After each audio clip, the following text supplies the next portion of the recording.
Denis, então me conta, cara, você é atleta também, você foi nadador, assim cara, como eu. Eu fui, né? Eu fui. Não, você foi de verdade, pelos tempos que você tava me falando aqui. Eu nadei durante muitos anos, cara.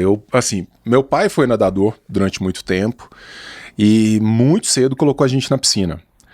Eu nadei com a minha irmã, no caso, né? Minha irmã também sempre nadou. Minha irmã até hoje nada esses Master da vida, foi campeã brasileira Master. Caraca. E tal. Mas a gente nasceu numa cidadezinha do interior de Minas Gerais e muito cedo a gente começou assim a mostrar uma certa sensibilidade para as coisas da piscina. A genética também contou, né? Porque meu pai é um cara grandão, 1,93 m. Você é alto também, né? Eu tenho acho que 1,97 m, 1,98 m, uma coisa por Caramba, aí. você é enorme. Então, naquela época, então, assim, quem era grande era o Gustavo Borges, né? Hoje já, cara, todo mundo é alto, o né? Gustavo Borges é gigantesco, né? Mas, então assim, a genética gritou e a gente foi estimulado a gostar desse ambiente muito cedo. Comecei a nadar mais fortemente em Uberlândia, que também é uma cidade do interior de Minas, mas com uma estrutura melhor. E dali, cara, assim, a coisa meio que explodiu. Fui pra seleção brasileira, a gente conversava aqui em off, né? Na mesma época do Luiz Lima, dessa galera. Total. O Gustavo Borges, quando ele explodiu ali, especialmente em 92, na Olimpíada de Barcelona e tal, eu era de uma geração imediatamente anterior. Eu tava vindo acompanhando essa galera, o Xuxa, né? Então, assim, nadei na seleção brasileira por um bom tempo. Você tava botando pressão na galera, né? Porque os moleques de 9 sempre era mais... Cara, ali era uma coisa bizarra, porque você tinha... Não sei se você se lembra dessa época, a gente teve um revezamento 4x100 livre que foi recordista mundial em piscina curta. O do baiano? Aí teve o Gustavo, teve o Teófilo Laborne, que era do Minas. Eu lembro. Teve o Xuxa. E quem era o quarto cara? Não era o Ed Bala? Não sei se era ele, cara. Teve um que o Ed Bala... Não sei se era ele. Tô em dúvida também. Eu acho que não foi, não. Tinha um Cristiano que nadava no Minas também. Não foi o Ed, não. Eu acho que foi o Cristiano que nadava no Minas, que estava nadando absurdamente. Então, já não converso com o Cristiano há muitos anos, assim, não sei nem o que ele tá fazendo. Mas, assim, a quarta vaga no revezamento era a Dente, né, cara? Era a Dente, era um negócio assim que todo mundo queria. Revezamento recordista mundial. Caramba. Então tinha uma geração... E você tava ali na briga. Tinha uma geração muito boa ali, E eu fiz parte dela, assim, nadei, especialmente prova de explosão, 50 livre, 100 livre, fui campeão brasileiro algumas vezes, campeão sul-americano. Caramba. E nadava um borboleta de vez em quando também. Sem borbo. O sem borbo. Na minha época, agora tem 50 borbo, na minha época não tinha. Não 50 tinha, mudou muito, cara, mudou muito. Agora tem quartas de final, tem toda... A estrutura da competição mudou muito, né? Uma semana competindo. A gente era de outro mundo, né? Não tinha isso. Cara, você foi de quantos anos até quantos anos como atleta, assim, estritamente? Porque não dá pra fazer muito mais coisa, né? Não dá, cara, não dá. Mas assim, ó, eu nadei, vamos dizer, forte, nadei em nível de seleção brasileira até ali os meus 20 anos, mais ou menos. Tá. Mas eu acho que eu desperdicei também uma parte desse percurso. Eu acho que eu poderia ter ido muito mais. Muito mais. Mas, cara, eu não sei, a vida vai te tocando para outros caminhos, outros objetivos. Você vai travando contato com uma vida herética da noite, das meninas e das baladas. A gente não tinha muito isso, não tinha, não bebia, não tinha, né? Puta, quando eu vi o Gustavo tomando a primeira cerveja dele, eu fiquei chocado, porque eu achava que atleta não bebia nada. Cara, eu lembro... Ele tomou uma só. Teve um campeonato brasileiro em Londrina, que tava o Gustavo, tava o Xuxa, tava essa galera. E teve uma festa de confraternização ao final e tudo. E eu vi esses caras dando um tapinha num cigarrinho e tal, bebendo. Eu falei, como assim? Mas não tem nada a ver, é um momento do ano, hein? Né? O cara faz isso. O próprio Phelps, né? O Phelps. Caiu algum sacana, fez uma foto ali. É porque a gente faz uma imagem deificada dos caras e tudo, e não é, tá todo mundo, né, querendo também aproveitar. O jogador de futebol, a galera fuma pra caramba, né? Impressionante, o cara no intervalo fumando um cigarrinho, né? Exatamente. Mas foram ótimos anos dentro da piscina. E eu fico pensando hoje, cara, como é que a gente aguentava, porque você sabe muito bem a porrada Brutal, que era. Eu não sei como é que a gente aguentava, não. Eu lembro que eu vivia, cara, em constante dor, assim, muscular era um negócio, assim, natural. Sim. Duas coisas que eu me lembro muito. Uma era de estar estudando, eu botava a mão aqui e sentia aquele puta cheiro de cloro absurdo. O cabelo meio esverdeado. O cabelo, cara, zoado, uma palha de aço, né? Porque o cloro detonava, era muito cloro na piscina. Sim. E de estar sempre... assim, moído, mas assim, com um metabolismo brutal. Comia, meia hora já tava com fome de novo, recuperava muito rápido. Tava ali quando eu nadei no Minas Tênis, eu morava numa república, bem em frente à entrada do clube. Tinham 11 ou 12 caras do Brasil inteiro que nadavam ali. À época, entre outros, estava ali o Rogério Romero. Puta, adoro. Um mito, né, do nado de costas no Brasil. Adoro. Um cara, uma referência absoluta. Foi trocentas vezes para Olimpíadas e tal. A gente morava todo mundo na mesma casa. E eu me lembro, assim, como se fosse agora. A gente, domingo, todo mundo ia para uma pizzaria ali perto. E era uma pizza gigante para cada um. Então a gente pedia 12 pizzas gigantes. Os caras olhavam, tem 12 pessoas. Não, exatamente. E aquilo todo mundo seco, velho. Todo mundo trincado. Vibrado. Mas também, imagina, nadava... Tinha a Semana do Inferno. Você passava pela Semana do Inferno, que era aquela semana mais ferrada do ano. A gente fazia 3 sessões de 8 quilômetros. 3 de 8 quilômetros. Brutal. O Reinaldo, que era o técnico à época, não sei se você lembra, do bigodinho, meio gordinho, ele metia 3 sessões de 8 quilômetros. Então, paulada, hein? Você pode comer pizza, você pode comer o que você quiser, que não faz a menor diferença. Vai tudo embora. Eu lembro que eu fui numa nutricionista e ela me passou um café da manhã que ela falou, a gente vai ter que colocar uns negócios diferentes, senão você vai ter que comer muito, Marcelo. Ela botou leite moça, creme de leite, com banana, batia... Era uma delícia, cara, mas uma bomba calórica. Porque ela falava, cara, não tem você... A minha dieta naquela época tinha mais ou menos 8.000 calorias. Aí. Eu comia 8.000 calorias. Hoje, se eu comer um quarto disso, uma deve semana, ser eu tô com 850 quilos. Só de olhar já engorda 5 quilos. Era bizarro. Era muito bom. Muitos bons amigos naquela época. Cara, daí, de atleta, pra você começar a entrar numa vida intelectual, como é que chega nisso? Cara, eu não sei rastrear isso muito bem. Eles falam que a filosofia, você não escolhe, ela que te escolhe. Então, houve um momento em que, naturalmente, eu fui me dedicar mais às coisas da escola, né? Voltei a estudar com maior intensidade, porque quando você está nadando, claro que você vai cuidar da sua vida acadêmica, escolar, mas não é com o mesmo afinco, né, cara? Você está no tesão da água, no tesão da piscina, com aquela turma toda. E eu falei, não, agora, né, tem que levar um pouco mais a sério. E eu lembro de ter escolhido fazer, à época, direito. E durante o meu percurso de ensino médio, eu travei contato com a filosofia, com um professor chamado André Silvério, e esse cara me apresentou a filosofia. Eu falei, cara, esse negócio é muito legal. Esse negócio de filosofia é brutal. Você tava mais ou menos com quantos anos? Eu tava com uns 17. Puta, super jovem ainda. 18. Mas é um negócio assim fantástico, né? E eu não podia chegar em casa e falar pro meu pai, falar assim, ó, eu vou... Serei filósofo. Vou abrir um escritório de consultorias filosóficas, né? Eu vou ficar rico. E eu falei, quer saber, eu vou fazer direito de manhã e vou fazer filosofia noturno, que era uma forma de... Mas no segundo ano a filosofia já tomou conta da minha vida e eu já, ali na região de Uberlândia, um dos primeiros vestibulares do Brasil a colocar a filosofia no vestibular foi o vestibular da Federal, de lá.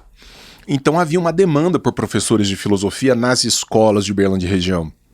E eu muito rapidamente fui para uma excelente escola à época como professor, que era a maior de Uberlândia naquele momento, que era o Objetivo, e ali, cara, filosofia pro resto da vida, né? A coisa foi tomando conta, fui estudando mais, fui mexendo com filosofia antiga, aí fiz mestrado na Unicamp, Fui fazer doutorado no exterior, fiquei Você foi 3 pra Itália, anos, né? fiz doutorado na Itália, e pós-doutorado fiz uma porrada de estágios também fora, aqui no Brasil. O que você estudou no seu mestrado, no seu doutorado? Cara, eu Quais me dediquei filósofos? basicamente à filosofia antiga. Eu sou um apaixonado pelos gregos antigos, em especial por entender, na minha modestíssima opinião, que depois dos gregos, o que a gente fez foi, na verdade, uma retomada daquilo que eles já tinham estabelecido, uma reconstrução daquilo que eles já tinham feito. Então, tudo que eu pego de filosofia contemporânea, filosofia medieval, filosofia moderna, se você passar na peneira, sai Sócrates, Platão, Aristóteles. Então, teve um historiador chamado Whitehead, que ele fala que depois desses caras, desses gregos, o resto é tudo nota de rodapé. Eu não chegaria a dizer tanto assim, né? Porque você tem grandes pensadores medievais, modernos, contemporâneos, mas é muito difícil para mim sair dos gregos, assim. E aí eu fui estudar grego clássico para ler os caras no original. É mesmo? Tive que fazer esse empenho, porque no mundo da academia, se você vai fazer um mestrado, um doutorado em Platão, Aristóteles, você tem que ler os caras no original. Você tem que se aproximar do original, não tem jeito, senão né? os próprios membros da banca, a própria comunidade acadêmica vai te olhar com uma certa desconfiança. Do tipo, esse cara só lê tradução. E ler só tradução para um certo universo da academia é o mesmo que dizer, eu não consigo acessar o suco mais saboroso desses caras. Então, aí eu fui mexer com o grego e tudo. Foi bem legal. Eu lembro, uma época eu estudei um pouco de filosofia e eu lembro que o professor, uma das primeiras coisas que ele falou assim, cara, vocês precisam aprender latim.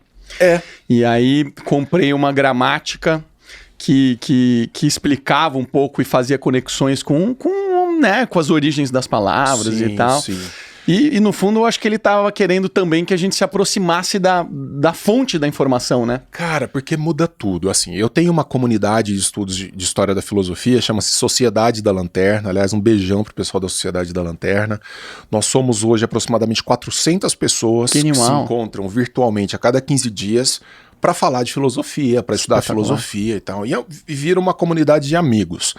E então, ali, o que eu faço? Eu falo assim, olha, eu não estou falando estude o grego para você ler no original, mas quando você tem contato, olha essa palavra aqui que ele está dizendo, ela tem um peso.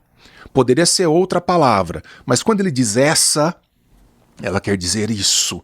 Então você começa a recuperar um quadro mental que a gente não consegue reconstruir completamente na tradução. Os italianos falam que tradurre é tradire, né? A tradução é uma traição. E quando você traduz, você acaba perdendo um certo movimento do original, especialmente em línguas declinadas, como o latim, como o grego. Então, para quem mexe com filosofia, é importante, tanto quanto possível, você recuperar o sentido mais forte das palavras. Daí o contato com essas línguas se torna decisivo. Cara, todos esses filósofos gregos antigos, eles tiveram um acervo impressionante, brutal, né? Acho que não deve existir uma área que eles não tenham influenciado, né? Assim, se a gente olhar a biologia, a matemática... Tá tudo lá. Tudo, né? Impressionante. É esquisito. Quanto tempo leva, cara, pra você conseguir chegar a um determinado momento e você conseguir você mesmo interpretar essas coisas? Porque eu vejo que o estudo da filosofia, ele é um estudo que exige tempo e paciência. Porque às vezes você pega um parágrafo, cara, que você não consegue entender. Alguém precisa vir ali e te ajudar a interpretar aquilo ali, né? Sim. Cara, isso é muito complicado. Porque, vamos lá, quando a gente fala de filosofia antiga, que é aquela parte da filosofia a qual eu dedico os meus maiores esforços, ainda que não seja o único momento histórico, porque mais recentemente eu passei também a escrever sobre modernos, contemporâneos, mas quando você pega a filosofia antiga, você tem alguns problemas adicionais. Por exemplo, quando a gente fala de filosofia pré-socrática, os mais famosos, Heráclito, Parmênides, Empédocles, quando você pega esses caras, não é que eles escreveram um texto assim, igual a gente, e falou assim... by Heráclito. E tá aqui, vocês interpretem isso. Os fragmentos que nós temos dessas obras são textos posteriores, muitas vezes de séculos depois, fazendo referência a esses caras que estavam lá atrás. Então você fica fazendo trabalho de montagem o tempo inteiro. Você fica assim... o que Heráclito escreveu? A gente sabe que Heráclito, aquele famoso do rio, você não pode entrar 2 vezes no mesmo rio, porque na segunda vez você já é outro, o rio já é outro. Para falar do movimento da realidade. Esse cara, a gente sabe que ele escreveu, a gente tem dados sobre isso, um livro sobre a natureza. Sobre o movimento da natureza, o fluxo, etc, etc. A gente não tem o livro. Que partes nós temos do livro? Apenas aquelas partes que alguém, tempos depois, resolveu citar no texto próprio. Então 1 século, 2 séculos depois de Heráclito, alguém comentou comigo, eu falo assim, tanto que Heráclito certa vez disse que nós não podemos entrar 2 vezes no mesmo rio. Então, a reconstrução do pensamento desses caras demanda um esforço de filologia, de reconstrução do texto, de ver o que é realmente atribuível a Heráclito, ou se foi uma cópia mal feita da Idade Média. E a mesma coisa com os outros filósofos antigos. Então, veja, Aristóteles, um filósofo essencial para nós. A gente pode não saber disso, mas muito do que a gente faz, em termos de ciência, língua, comportamento, vem de Aristóteles. Um cara que existiu há 2.500 anos. Sabe o que esse cara... Tudo que ele escreveu para publicar, porque em Aristóteles já tinha isso, escrever para publicar. Tudo que ele escreveu para publicar não chegou até nós. Tudo. Nós não temos nada. Não temos nada. Denis, foi perdido. Mas nós temos muita coisa que Aristóteles escreveu. Sim, como anotações. A metafísica de Aristóteles, a física de Aristóteles, a poética, a política... Tudo que nós temos de Aristóteles é um calhamaço desse tamanho, são anotações de um professor que estava preparando os seus cursos, as suas aulas, fazendo as suas reflexões. Então imagina, a gente tem que pegar isso e recuperar um sentido. Então a gente consegue até um certo ponto, numa boa qualidade. Mas tem muita coisa que fica. Por exemplo, daqui a 2.000 anos, a gente faz uma piadinha aqui sobre, sei lá, a Dilma, ou sobre o Bolsonaro, ou sobre o Lula. Daqui a 2.000 anos, se a gente faz uma piadinha sem fazer o disclaimer, os caras vão dizer, estão rindo do quê? A gente sabe, porque a gente tá aqui. A piada interna, né? A galera não entende. A piada tá rolando no nosso tempo. Mas daqui a 2.000 anos, então, as pessoas vão perdendo esse contato. Então imagine o trabalho que isso dá. Este episódio é um oferecimento de Audas, que ajuda donos de empresas a pôr em prática suas visões, construindo relações de valor e trabalhando junto ao cliente para evoluir processos e maximizar o lucro das empresas. Lançou em 2022 um programa de formação para empreendedores, o Audas League. Esse novo projeto, que foi criado para quem quer se especializar ou treinar o time para atuar nos 4 pilares fundamentais de uma empresa: estratégia, gestão, governança e capital. A primeira turma começou em janeiro e foi um grande sucesso que as vagas esgotaram. Mas a boa notícia é que abriram a lista de espera para a segunda turma, que começará em agosto de 2023. Então, se você é empreendedor e quer gerar valor e conexão para o seu negócio, não fique de fora. Acesse pelo QR Code que aparece aqui nessa tela, ou se você estiver escutando, vá na descrição do episódio e clique no link que você vai ter um formulário para preencher e entraremos em contato com você. Em termos de reconstrução, de composição, é brabo. Cara, e você, além disso, você se aprofundou em Ayn Rand também, né? A Revolta de Atlas foi um livro que eu tive a oportunidade de ler e me tocou muito, e a história dela em si é uma história...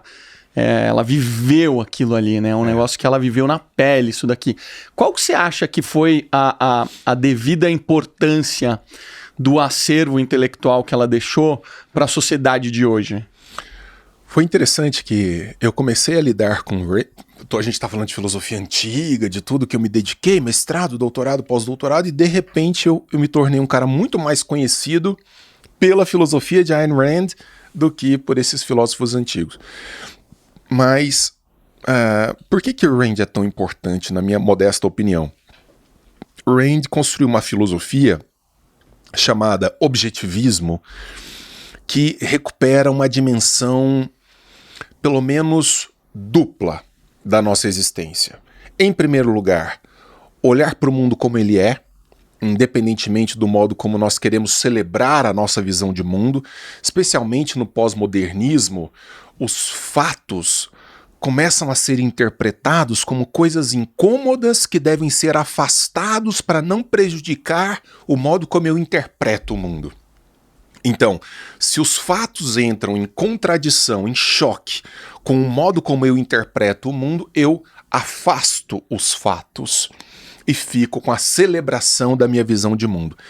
Isso causa tragédias históricas, isso causa tragédias humanitárias. Então a Ayn Rand, ela recupera essa dimensão, ela fala, antes de tudo, nós temos que olhar para a realidade como ela é. O real ele existe, A é igual a A, e não adianta eu querer chamar essa garrafa d'água de taça de vinho, porque isso não vai fazer dessa garrafa d'água uma taça de vinho. E qual que é a melhor forma? Esse é o segundo ponto. Qual que é a melhor forma que nós temos para captar com a máxima precisão possível essa realidade? A nossa racionalidade.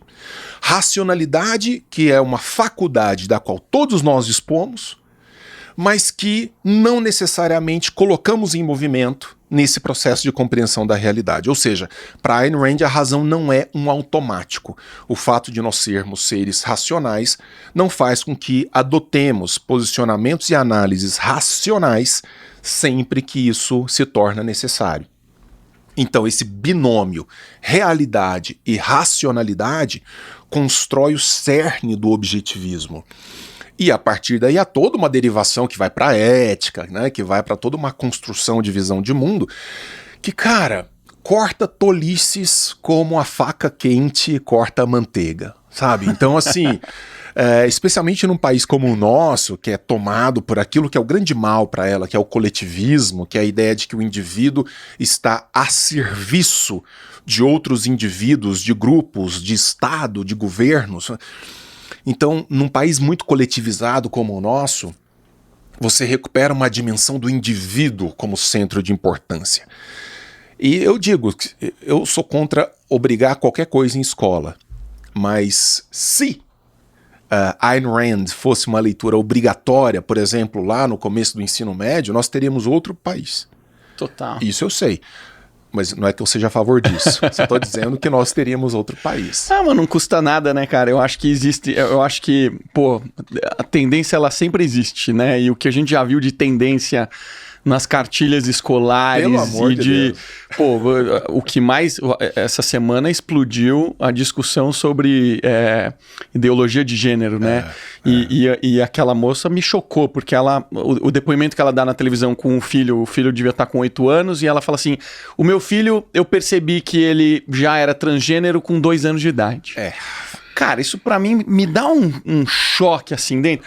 Eu sou totalmente a favor. Você fez 18 anos, você faz o que você quiser da sua vida, quer virar do avesso, quer botar o intestino, faz o que você quiser. Mas, cara, uma criança, sabendo que a gente já sabe o quanto impacta a mentalidade dessas pessoas que depois, mais velhas, quando se entendem, se perdem. A própria origem do transexualismo foi isso, né? Eu acho muito preocupante a história, o começo do transexualismo foi isso, foi... se eu não me engano, foi um médico que foi...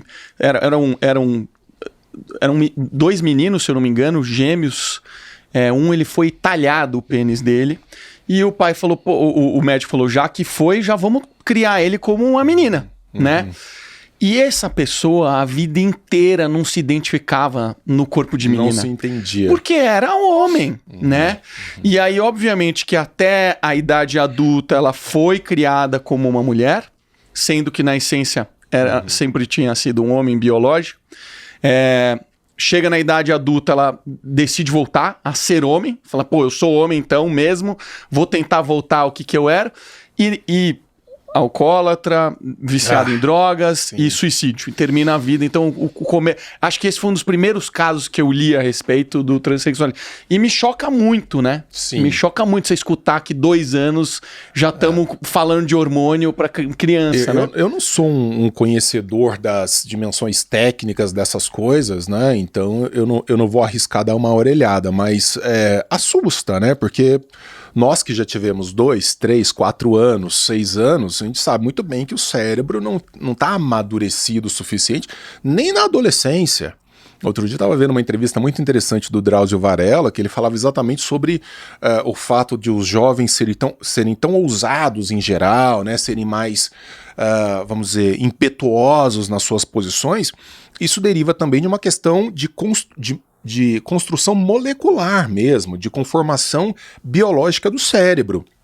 Na medida em que você vai amadurecendo, o cérebro ele vai se conformando a elementos de prudência que você não encontra num adolescente, que sai, então, numa criança de 4 ou 5 anos. Então, mas me veio aqui agora uma outra entrevista de uma dessas figuras do mundo gay, falando que ela não fez a cirurgia porque ela acompanha nos bastidores o tanto de arrependimento que tem entre as pessoas adultas que fizeram essa mudança. Então, cara, é muito delicado.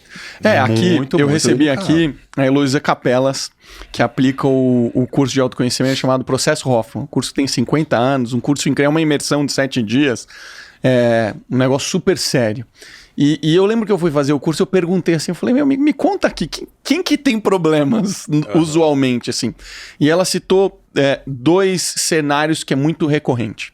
Primeiro, pessoas adotadas. Então, pessoas que, por alguma razão, ficaram órfãos e tem toda aquela sensação de rejeição, de por que me abandonaram, etc e tal. Então, são pessoas que têm um desafio para tratar. E o segundo caso são pessoas transexuais. Os 2 casos que ela faz assim, são os mais complexos, sempre dá muito trabalho, é um desafio da pessoa até ela chegar no ponto de se conhecer, né? E estamos falando de pessoas que vão para lá normalmente a partir de 18 anos. Normalmente já são adultas, né?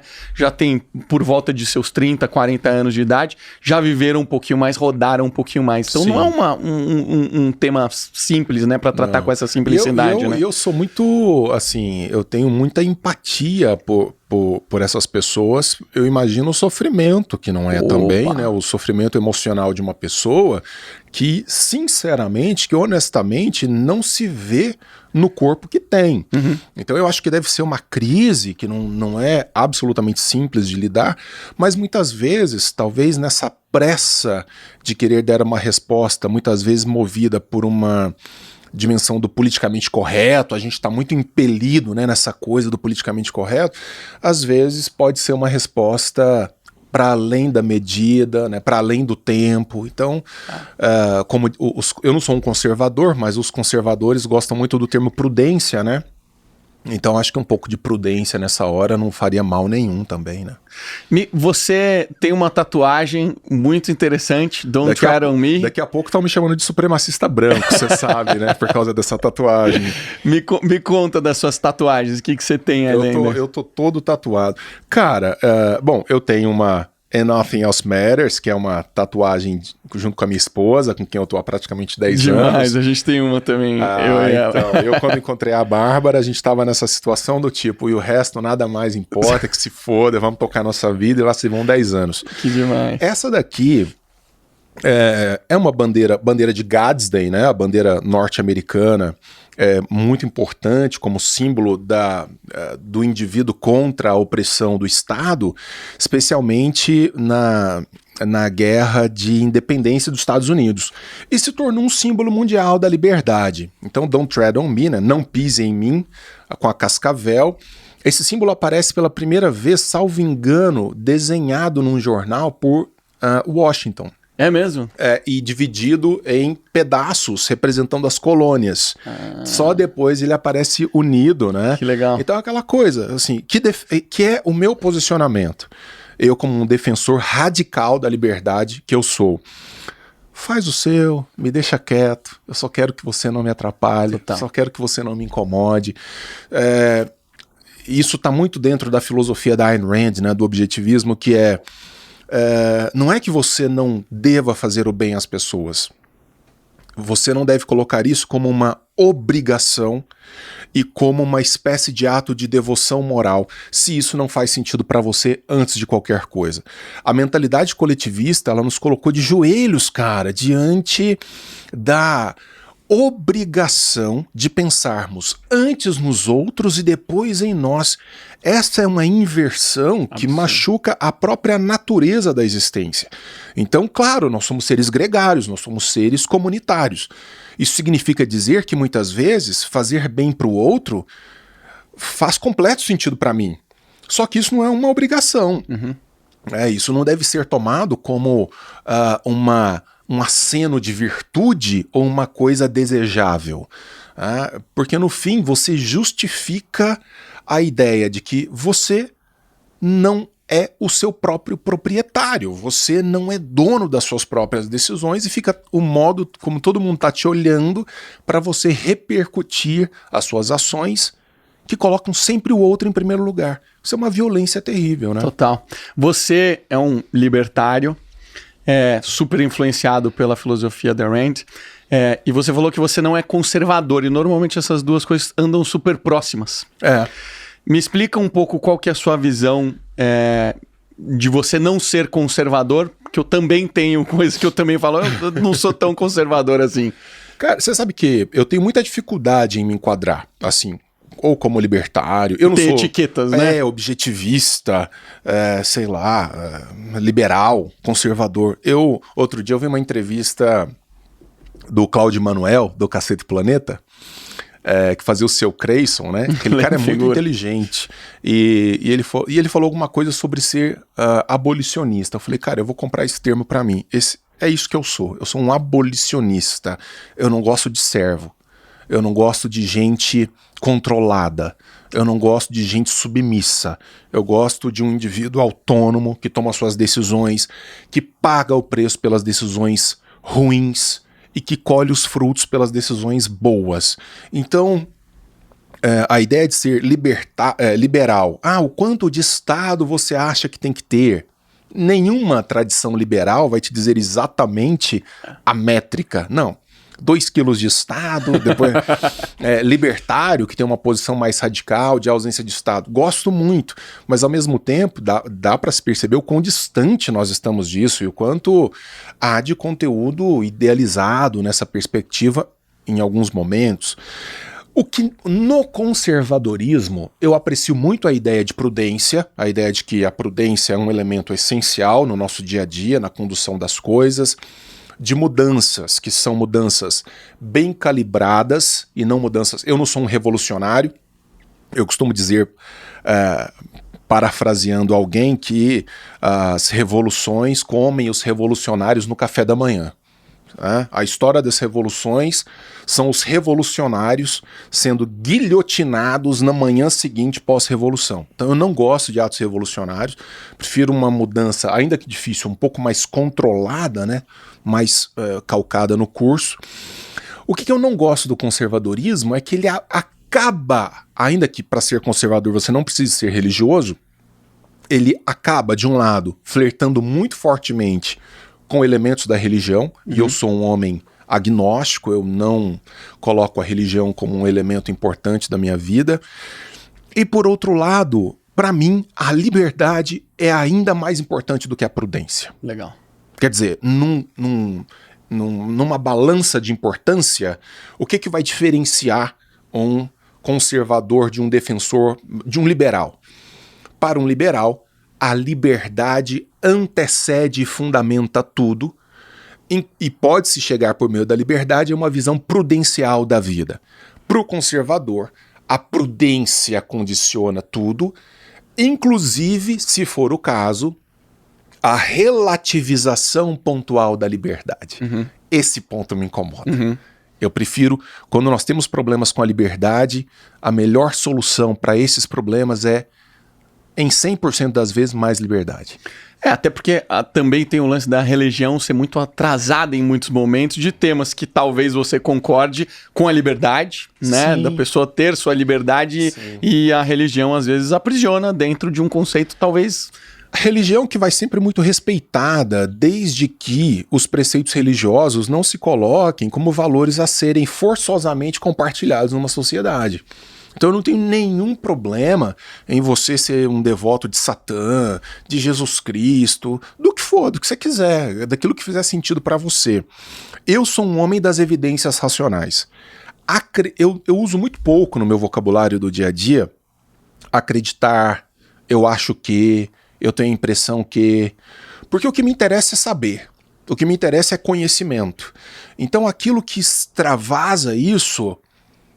e que não se torna motivo de entendimento, de compreensão, mas motivo simplesmente de uma celebração de concessão.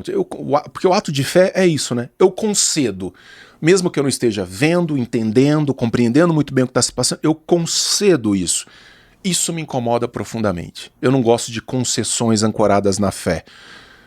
Respeito, mas não quero isso para minha vida e, de preferência, não quero gente se metendo na minha vida impondo visões assim.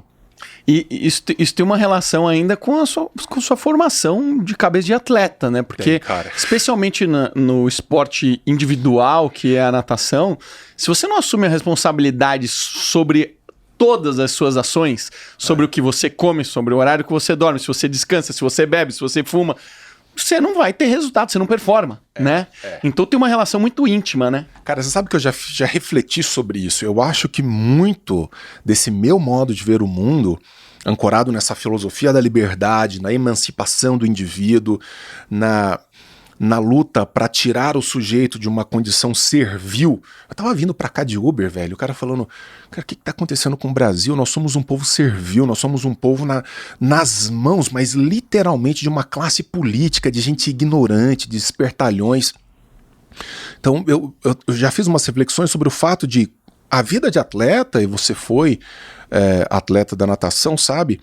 Como que a gente cria elementos de autorresponsabilidade, de entender que o resultado não pode ser, ele não vem antes do esforço, do empenho, de um comprometimento mínimo com relação àquilo, que às vezes mesmo você se comprometendo, se empenhando, às vezes o resultado não é bom, o mundo não é justo. Quantas vezes, cara, eu fui nadar, eu fui pra competir e falei assim, cara, esse campeonato é meu, ninguém tasca, ninguém me leva e o braço não roda. Você sabe muito bem como atleta como que era aquele dia da competição que no aquecimento você fala, eu vou embora pra casa. Não tô bem, aconteceu o braço coisa. O braço tá com 800 quilos. Aí fala assim, por que isso aconteceu, cara? 1000 possibilidades. 1000 possibilidades. Aí você fala, pô, mas que injusto. Seja bem-vindo ao mundo. Pois é. O mundo é esse, cara. Às vezes você faz investimento, estuda, trabalha e não vem o resultado que você esperava. Vamos falar um pouco mais sobre liberdade, né? A gente teve uma transição de governo agora muito importante. Um governo que tem uma filosofia muito pautada em muitas coisas que a gente já viu que não funciona pelo mundo. E a gente está vendo muitas pessoas que a gente gosta bastante, especialmente Monark, quase todos os pensadores de direita. A gente vê que tem alguma coisa muito estranha acontecendo. Parece que as nossas liberdades estão sendo tolhidas e consideradas de acordo com a sua posição, né? Qual que é a sua análise sobre o nosso momento e o que você acha que deve acontecer nesses próximos 4 anos aí de governo? Olha, eu acho que a gente já vive sob a sombra de uma ditadura judiciária. E eu não estou falando isso, eu tento ser muito cuidadoso com o peso das palavras, então eu não estou falando isso para causar um impacto emocional no ouvinte, não. Eu estou dizendo porque eu acho realmente isso, porque o que garante minimamente o fato de nós não vivermos uma ditadura? Ora, há certas regras que são muito claras e que, se eu não atravesso essas regras, significa dizer que o Estado não vai se meter comigo. Né? Então, olha, você não pode passar o sinal vermelho. Se você passar, você está cometendo uma infração. Então, eu não passo o sinal vermelho, eu vou para casa tranquilo, porque eu estou de acordo com as regras, né? E eu não estou falando se são regras meritórias ou não. Estou falando de regras claras. Só que o Estado brasileiro avançou muito fortemente, especialmente sobre as liberdades individuais e a liberdade de expressão. De modo que hoje, o que impede, literalmente, o que impede, falando em português bem claro, de uma decisão judicial fechar esse estúdio? Nada. Nada. Sabe qual garantia que você tem, constitucional, jurídica, de que seu estúdio vai ficar aberto, você vai poder falar o que você quiser aqui? Nenhuma. Depende simplesmente do bom ou mau humor de um único cara, de 2 caras, de 3 caras, que estão num escritóriozinho, num gabinetezinho fechado em Brasília, comandando um continente inteiro chamado Brasil. E isso é muito preocupante, porque especialmente realizado com a conivência covarde da classe política brasileira. Esses caras não tomaram o poder, especialmente o STF, porque são maravilhosos e competentes. Foi por uma omissão covarde da classe política, porque o judiciário nem poder da República é. Não cabe ao judiciário pensar os destinos da nação.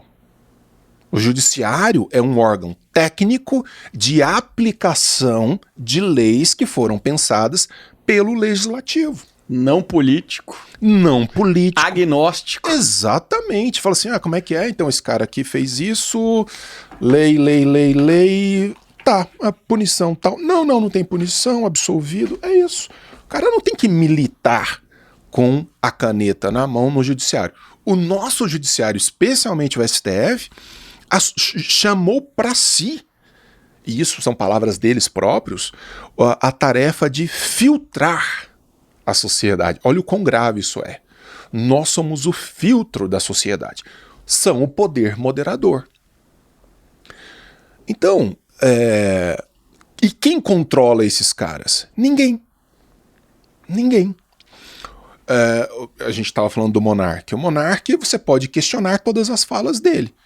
Só que o cara foi dizimado das redes sociais, vai perder o sustento dele, porque logo o canal dele lá no Rumble também vai cair, porque os caras estão em cima e tudo. Quer dizer, você dizimou a existência, a possibilidade de subsistência do cara, porque ele falou alguma coisa em algum momento que não soou bem a alguém. Mas quem vai determinar o que pode ou não ser dito num país inteiro?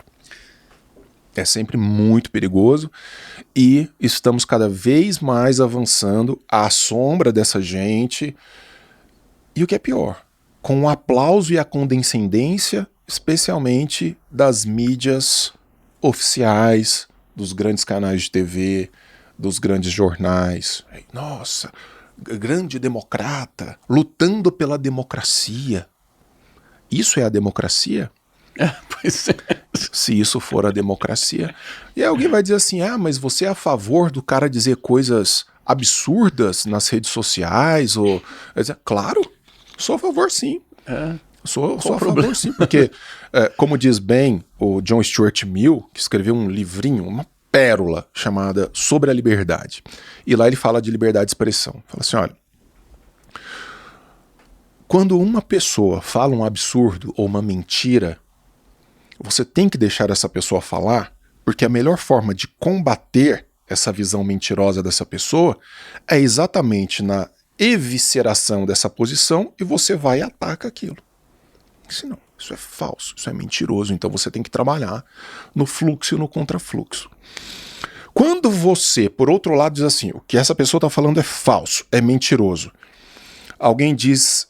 Assim, então temos que calar essa pessoa. Você perde a chance de corrigir o curso civilizatório, mostrando por que aquilo é falso, e retroalimenta essa posição.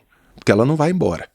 Ela vai para algum lugar debaixo do tapete. Que você não vai estar mais vendo. Que você não vai estar mais vendo. Então você perde a possibilidade de manter o diálogo vivo, né? Exatamente. E de identificar o idiota como um idiota, o cretino como um cretino, o racista como um racista, o preconceituoso contra um preconceituoso e assim por diante. Não tem nada mais lindo na vida do que você deixar um cara fazer um discurso golpista. Pra falar assim, você é o golpista. Então você é o meu alvo. Eu agora vou mostrar como você tá errado e como você é um lixo. Então você, ao tentar silenciar, filtrando, você cria pelo menos 2 problemas. Quem filtra? Segundo, quais critérios? E segundo você evita um processo civilizatório que nos trouxe até aqui. A nossa civilização é a construção de opiniões absurdas que foram abandonadas e de opiniões que foram consideradas absurdas que foram adotadas e que hoje não são mais absurdas. Total. A gente assistiu o Olavo de Carvalho tomar um papel muito importante na sociedade, né? Sim. E ele, como, na minha opinião, um dos grandes intelectuais que a gente já teve nesse país, ele conseguiu criar um grupo de discípulos, de seguidores, de pessoas que ajudou a reconstruir um pouco o lado da direita, né? E o lado da liberdade, né? Eu queria que você trouxesse uma análise aqui de qual que é a importância de nós termos intelectuais como o Olavo e como tantos outros que nós temos, você inclusive, e influenciar essas pessoas a terem um caminho mais lógico em suas vidas. Porque eu vejo que hoje o discurso, ele não é lógico e é muito difícil de dialogar quando passa por uma situação onde não há como você entrar num consenso, né, com uma pessoa assim. O Olavo fez um papel muito importante, ainda tem um papel importante. O Olavo, eu não era nem um espermatozoide, ele já estava denunciando a corrupção intelectual da Universidade Brasileira, a entrega da Universidade Brasileira, que deveria ser um grande espaço de ilustração, a uma massa ideologicamente comprometida, despreocupada com a boa discussão científica, né, com um espaço de ilustração de fato. Agora, o que eu acho que aconteceu com a direita mais recentemente, né? A gente teve essa experiência de 4 anos de um governo alinhado com os assim chamados princípios da direita. Eu tenho muita dificuldade com esses termos, porque direita é genérico demais e esquerda é genérico demais. Quem que tá à direita? Liberal, libertário, conservador, bolsonarista, golpista, não golpista, tem coisa demais ali dentro, né? Mas vamos tomar aqui para uma questão didática. Primeiro, não existe nenhum movimento histórico que tenha uma consolidação boa e que colha frutos se você não tem intelectuais esclarecidos dando certas diretrizes. Não são os empresários que vão fazer isso, não são os grupos de WhatsApp que vão fazer isso, não é a rede social, vamos dizer, com atuações vexatórias que vão fazer isso. Você tem que ter um certo núcleo de pensadores que não se venda a discurso governamental, que não se venda a discurso estatal e que se mantenha firme na defesa dos princípios.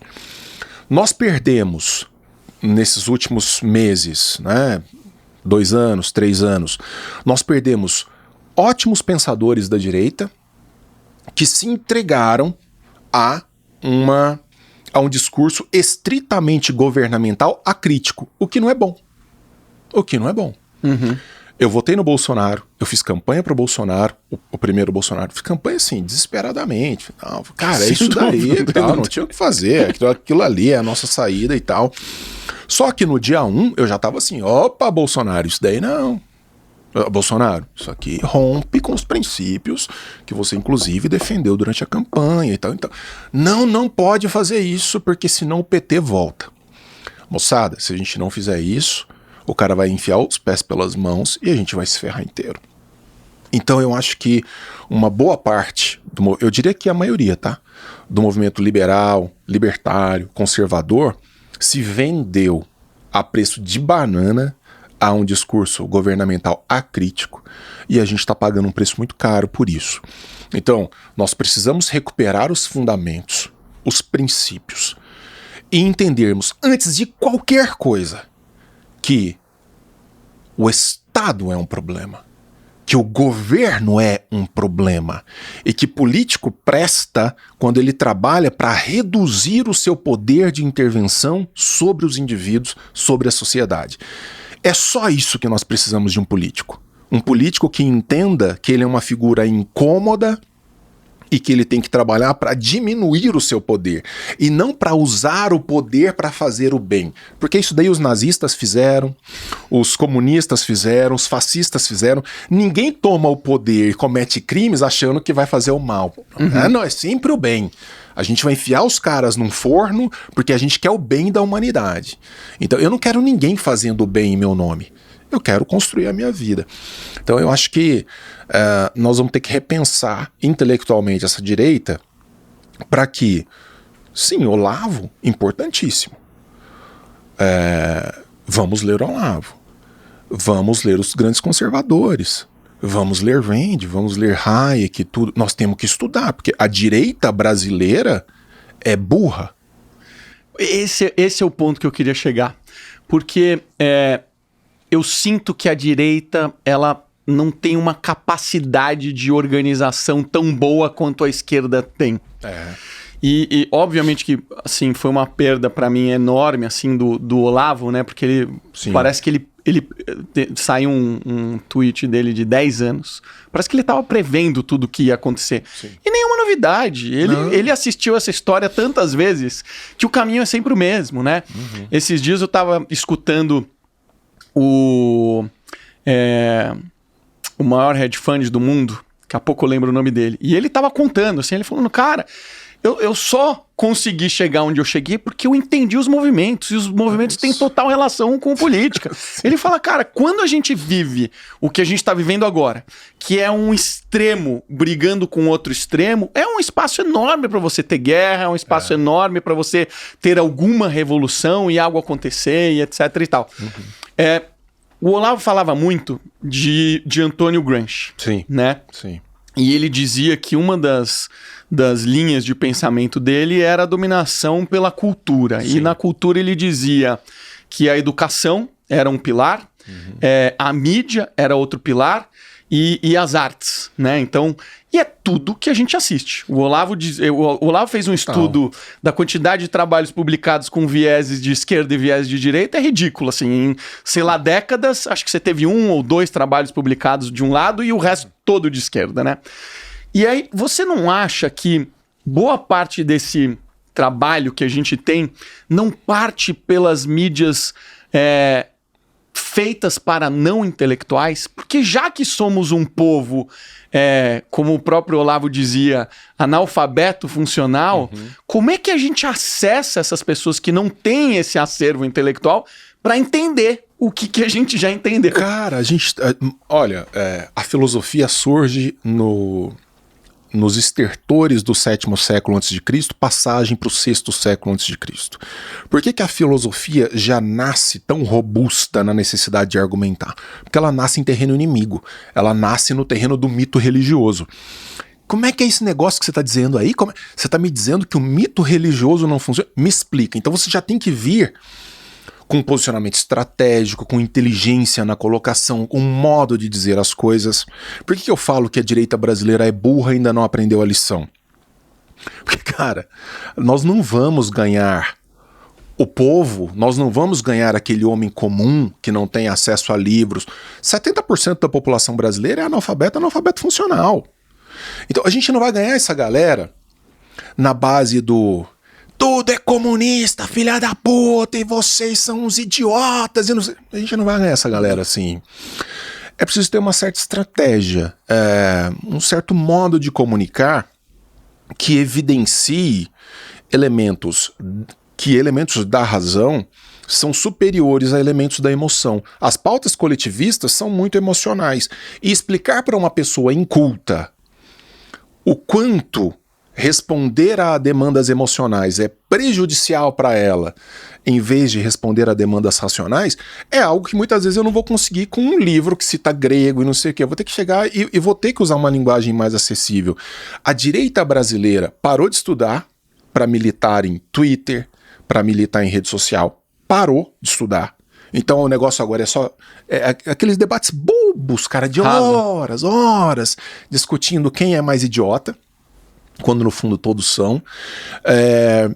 E na verdade a gente foi deixando renascer a ideia de que, bom, se é isso que vocês têm para oferecer, bile, ódio, agressividade, eu não sou coveiro e não sei o quê, se é isso que vocês têm para oferecer, prefiro aquela galera lá que cara, o Brasil reelegeu um bandido fichado, condenado em 3 instâncias na justiça.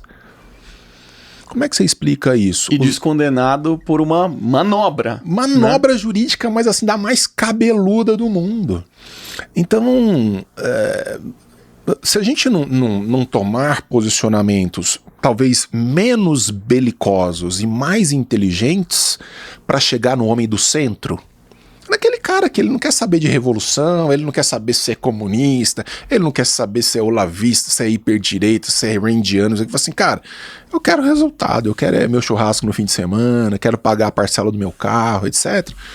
Se a gente não conseguir... E o Gramsci, para mim, ele foi muito mais gênio do que Marx, nesse sentido. Porque ele percebeu que na economia não ia. Na economia não vai. Você vê o Lula falando, o Lula hoje, 2023, eu fico com dó do país e fico pensando o que tem ali dentro para um cara fazer um discurso que nos anos 70, em cima de um caminhão, na Auto Latina lá, produzindo carros, metalúrgicos, já era atrasado. Já era atrasado. A proposta econômica do Lula, em alguns momentos... Outro dia eu estava lendo um livro do Thomas Sowell chamado Os Ungidos, que é maravilhoso. É a descrição exata de políticas antipobreza que foram adotadas nos anos 60 nos Estados Unidos e que naufragaram assim clamorosamente. Então não precisa ser muito inteligente não para saber que desse jeito aí só vai piorar, só vai endividar, só vai quebrar. E então a gente precisa sem pressa, porque esses caras demoraram, viu, Toledo? Esses caras demoraram. Esses caras trabalharam 50, 60, 70 anos a fio. E a gente estava dormindo. Pois é. A gente tem que chegar aos poucos na universidade. A gente tem que chegar nas redações de jornais. A gente tem que chegar na internet. A gente tem que chegar... Mas não é para ficar... Mas aí você não acha que o empresário é muito isentão, assim? Eu vejo um empresário que ele pega e fala assim... Ele fala, cara, onde eu vou ganhar mais dinheiro? Puta, eu vou ganhar mais dinheiro com o Lula? Então foda-se, eu vou apoiar o Lula. Eu sei que o país vai pro buraco, porque essas pessoas têm capacidade, entendem da economia. E sabem que todas as propostas que esse cara tá fazendo são exatamente o oposto.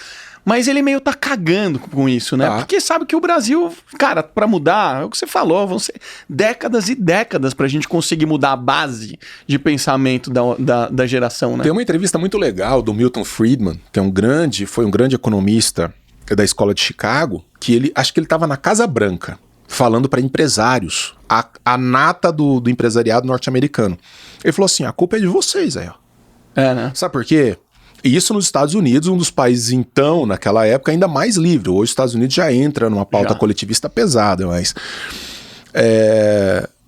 Os empresários, num sistema que privilegia lobby, ele fala, cara, se eu consigo fazer lobby com esse político, eu vou fazer lobby com esse político. E foda-se o resto.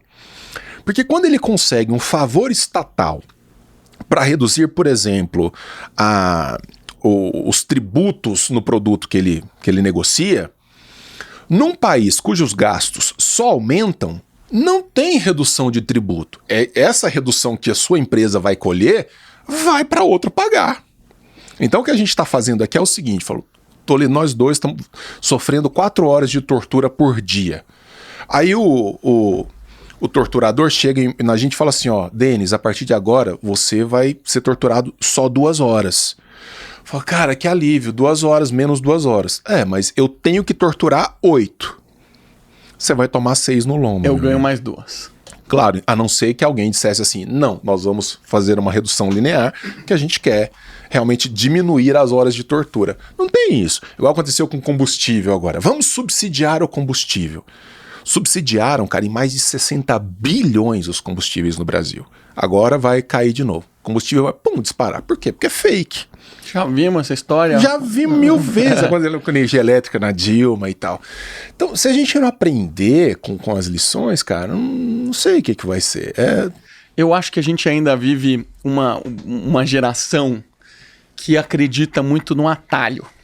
E eu acho que o discurso da esquerda, ela é um atalho. Sim. E é um atalho, óbvio, eu adoraria escutar esse discurso que vai ser, todo mundo vai ter oportunidade, que todo mundo vai prosperar, né? Mas, cara, a gente sabe que na prática essa conta não fecha.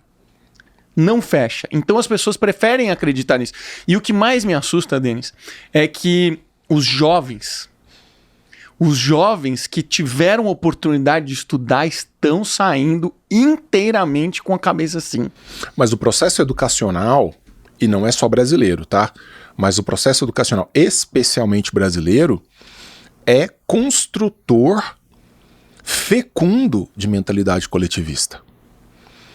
Cara, na escola, se você pegar os livros que falam sobre livre mercado, sobre livre iniciativa, etc, etc, e pegar os parágrafos que falam sobre o coletivismo, sobre como nós temos que olhar para o outro, como o Estado... Eu, outro dia, andei pela universidade e fui olhar... Eu faço isso pra sofrer, sabe? Eu acho que eu tenho que pagar um karma, alguma coisa. De vez em quando eu pego no campus da Federal e ando para ver os cartazes que tem na Federal. Dá vontade de sentar e chorar. Porque se dali sai a elite intelectual do país, as coisas menos absurdas que eu vejo são assim: o Estado deve ser o grande educador das pessoas. Ora, mas por que o Estado não abre mão do processo educacional? Porque se eu te ensino a você mesmo colocar a sua coleira, nem esse trabalho eu tenho. Então hoje nas escolas, que são de baixíssimo nível em média no Brasil, tanto os números da nossa ignorância estão por aí, você cria militância. Você não cria gente com mentalidade científica, gente que entende das dinâmicas da economia, etc, etc. E isso, obviamente, tem um preço. Outro dia, lendo Carl Sagan, ele falava que de 9 a cada 10 norte-americanos eram... Imagina isso nos Estados Unidos. Cientificamente ignorantes. Nos Estados Unidos. Imagina isso no Brasil. Né? Muito pior. O brasileiro médio, se você fizer uma pergunta ali na Paulista, falar assim: o homem viveu ou não com os dinossauros? Cara, eu dou um braço se 9 em 10 não falar assim: viveu sim, os homens viveram com dinossauros. A Terra gira em torno do Sol, o Sol em torno da Terra. Cara, eu dou um braço se a maioria acertar. Tem umas brincadeiras bestas, assim, que às vezes eu até fico pensando, eu falo, cara, teve a história do cara que tava pré-eleição e ele entra no Uber e o Uber começa a falar, puta, graças a Deus que o Lula tá na frente, vai ganhar, não sei o que lá. E o cara de direita, no passageiro, fala assim, cara, eu vou pregar uma peça nesse cara aqui. Eu também, chefe, tô feliz pra caramba, graças a Deus, não aguento mais Bolsonaro na minha vida. Finalmente eu vou conseguir voltar a roubar em paz. Porque nesses últimos 4 anos foi difícil pra caramba e agora a porteira vai abrir de novo. Aí o cara abre um olho, termina a corrida e ele fala assim, um convertido, né? Porque é um jeito besta, mas é um jeito que o cara conecta. Mas é isso. Né? É isso. Porque o apego que eu via nos... Eu fiz questão de conversar com pessoas que eu considerava inteligentes que iam votar no Lula. Sim. Porque eu falei, cara, eu preciso entender esse negócio, cara. Não é possível. E aí passa pelo que eu te falei, que é um discurso um pouco ilógico. Por um lado, você tem um cara que foi condenado em 3 instâncias. Eu fui diretor da Oi. Quando eu cheguei no meu departamento, fui olhar os números passados para entender como é que estava vindo e vi coisas muito estranhas. E eu fui a fundo. Eu falei, cara, eu quero entender o que está acontecendo. Não, isso daí ninguém sabe, só quem sabe isso daí é fulano, já saiu, não sei o que lá. Até eu chegar na pessoa e descobrir o que tinha acontecido, desse CNPJ da Oi saiu todo o dinheiro para Game Corp, que é a empresa do filho do Lula, de um produto que nunca foi utilizado. O time que eu assumi era o time de tecnologia, que era o time que contratava essa prestação de serviço do Lula, do filho do Lula. nunca recebemos nenhum produto e dezenas de milhões de reais foram escoados. Então, cara, é um negócio assim que eu vivi na pele. Pra mim não tenho a menor dúvida de que ele é um cara que, tem muitos problemas. Sim. Só que na hora que você conversava com as pessoas, ela falava assim, eu não acredito que o roubo foi tão grande assim. Eu acho que ele é ladrão, mas eu não acho que foi tão grande assim. Mas o que mais me preocupa, as pessoas falavam, é que eu tenho medo do Bolsonaro dar um golpe. Aí eu falava assim, tá, então deixa eu ver se eu entendi o que você tá querendo me dizer. Por um lado, você tem uma pessoa que é convicta, corrupta, condenada, foi libertado da prisão por uma manobra e, por outro lado, você tem achismos. Exato. E não tem nenhum indício, porque absolutamente tudo que ele fez aqui foi tentar buscar diminuição do Estado e etc e tal. A pessoa, é isso. Eu pensei muito sobre isso recentemente e tem um livro fantástico, foi lançado pela LVM Editora, chama-se O Mito do Eleitor Racional. E o que esse livro ensina, e depois conversando com grandes estudiosos do funcionamento da mente e tudo. Nós não escolhemos, nós não votamos racionalmente. Nós não votamos racionalmente. Existem elementos de empatia, existem elementos subjetivos, existem coisas que nos impactam mais fortemente, que não são lógicas e que nos impactam menos fortemente, mesmo sendo lógicas. Então, por exemplo, dentro da Universidade Federal de Berlândia, eu vi uma amiga bolsonarista de quase tatuar o rosto do Bolsonaro no braço, tomar ódio quando foi que fala dele, não foi da do coveiro, foi alguma coisa, sei lá, alguma coisa que ele falou nesse sentido da Covid, e o pai da menina morreu de Covid. Então, se você chegar nela e falar assim, você sabia que do ponto de vista econômico é melhor ter Bolsonaro? Ela fala, sei. Você sabia que do ponto de vista disso, da diminuição da máquina, de não sei o que, Bolsonaro é melhor? Sei. Mas eu não posso aceitar que esse cara tenha falado isso, porque eu perdi meu pai. Porque não Ela sei. virou o discurso. E você vê que não é uma apreensão racional da realidade. Nós somos muito complexos, nós somos, felizmente ou infelizmente, nós somos muito mais do que só o exercício racional. Então, claro que como professor, você aqui com o seu espaço, com o seu podcast, o que a gente tenta? Fala assim, moçada, vamos chamar para a razão a análise. É o que a Rand convida a gente a fazer. Nós somos dotados de um aparato racional, você pode abrir mão dele, mas você pode não abrir. Então, eu te confesso que em alguns momentos de uma fala absurda do Bolsonaro, eu falei, como é que pode ser burro nesse grau? Não, tem uma... Cara, eu sou bolsonarista, mas eu tenho uma raiva dele. Não, de falar, velho. Porque ele afundou o nosso futuro. Fala, me ajuda a te ajudar. Pois é. Para, desliga esse Twitter, sai desse cercadinho, para. Seja assessorável. Eu tinha um colega que trabalhava próximo dele e ele falava assim, cara, enquanto ele ainda tava falando muita merda, né? Porque depois de um certo momento ele aceitou, ele falou assim, cara, infelizmente o Bolsonaro é inassessorável. É péssimo isso, cara. Cabeça dura, teimoso, né? Péssimo. Perdeu uma eleição. Se ele tivesse ficado, eu costumo brincar com isso, se ele tivesse ficado só passeando de jet ski. Calado. E fazendo motociata, brincando, passeando e tal. Tava resolvido. Comendo coxinha, não sei o quê. 70% no primeiro turno. Mas resolveu falar, resolveu se manifestar. Então, é muito difícil.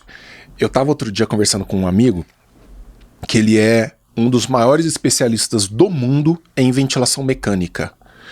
Então, funcionamento de pulmão, essas coisas. Imagina que foi uma área... É o Amato, não? Não. Marcelo, não? Não. Ele tá trabalhando na Austrália hoje e tal. Um cara fantástico. E esse cara falou assim, velho, o tanto que nós trabalhamos nesse período. Porra. E... Ele falou assim, um cara de direita, um cara alinhado com os princípios, né, menos Estado, etc, etc. E ele falou, ele contando em off pra gente assim, né, não tô dando o nome por isso, ele falou, cara, eu na hora de votar, eu meti 13, vi a cara do sujeito, dei a nula, mas eu votei com o olho cheio de lágrima, cara, no Bolsonaro. por tudo que eu vi, não sei o que, não sei o que. Por quê? Porque às vezes, de novo, as análises racionais poderiam te levar para um caminho claramente. Pô, Lula, nem se o Lula tivesse feito governos maravilhosos, extraordinários, e não tivesse roubado nada. Uma terceira eleição no regime democrático é péssimo, isso é péssimo. Né? Se fosse um cara fantástico, já seria muito ruim. Sendo quem é, tanto pior. Mas faltou isso, assim, Bolsonaro é vítima da própria irascibilidade, da própria irracionalidade dele em alguns momentos. Você vê alguma possibilidade do governo Lula ter alguma coisa positiva? Falando assim em relação a resultados mesmo, porque uma coisa eu fiquei muito feliz que a gente fecha os 4 anos de mandato, finalmente positivo, passando por guerra, passando por Covid.